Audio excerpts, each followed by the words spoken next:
Hello बच्चों, कैसे हैं आप सब। आशा है बहुत अच्छे होंगे।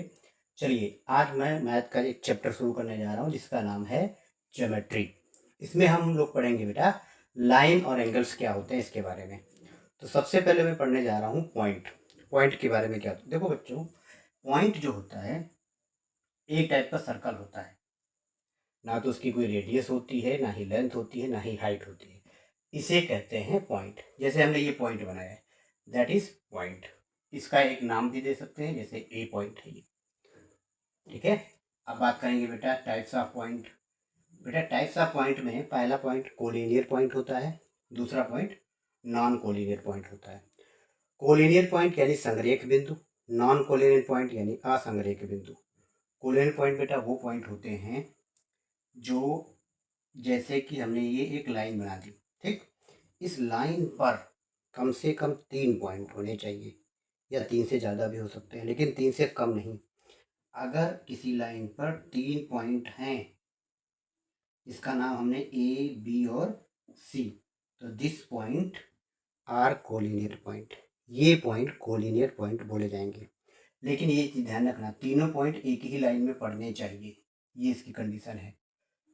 कोलिनियर पॉइंट या संरेख बिंदु की कंडीशन होती है बेटा कि कम से कम 3 पॉइंट एक ही लाइन पर पड़ने चाहिए। अगर बात करें बेटा, ये 3 पॉइंट हमने ड्रा किए, आप बताओ ये कोलिनियर है? नहीं है। क्यों? क्योंकि जब भी हम लाइन ड्रा करेंगे तो किसी भी 2 पॉइंट से होकर जाएगी, तीनों पॉइंट से होकर नहीं जाएगी।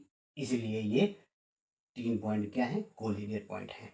अब बात करेंगे नॉन कोलिनियर, जिसमें बेटा 3 पॉइंट एक लाइन पे ना पड़े। जैसे देखो, ये 2 पॉइंट एक छूट रहा है, ये 2 पॉइंट एक छूट रहा है, तो ऐसे पॉइंट को नॉन कोलिनियर पॉइंट कहते हैं।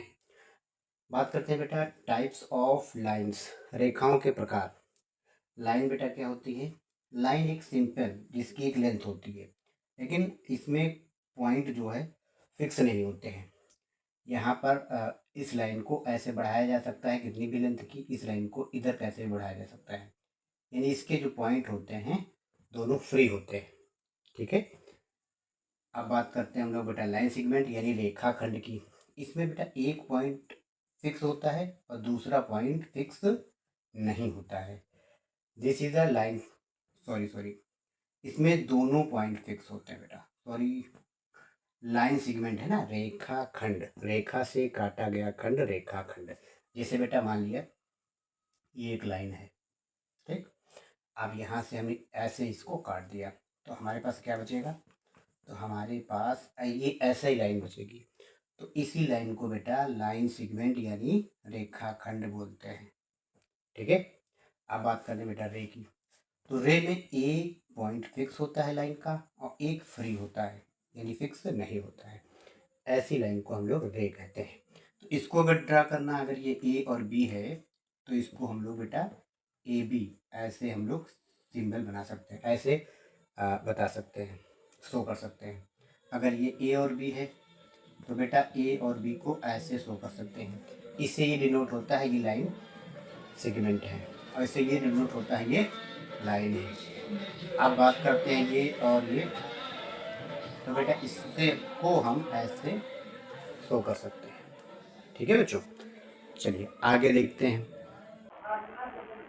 चलिए, पैरेलल लाइंस क्या होती हैं बच्चों? देखो, पैरेलल लाइंस का मतलब होता है दो ऐसी लाइनें जो आपस में कहीं जाकर ना मिले, जैसे कि first line and second line. ये चाहे जितना बढ़ा दीजिए आपस में कहीं भी टच नहीं करेंगी, ऐसी लाइनों को पैरेलल लाइन बोलते हैं।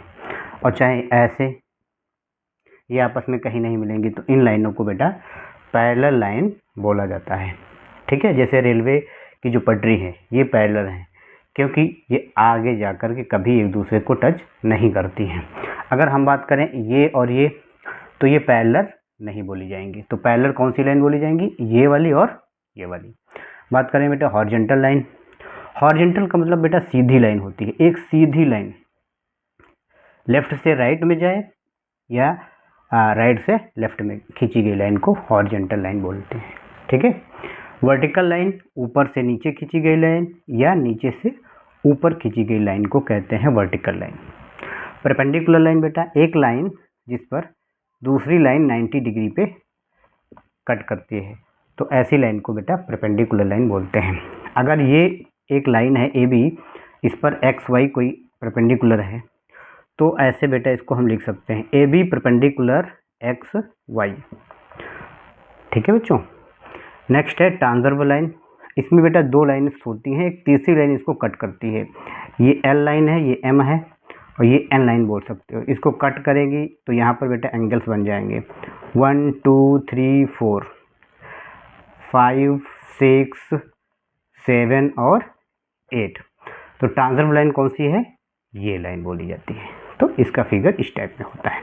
ठीक है बच्चों, चलिए आगे जैसे समझते हैं। चलिए बेटा पढ़ेंगे हम लोग कॉन्करेंट लाइन के बारे में। कॉन्करेंट लाइन यानी समवर्ती रेखाएं।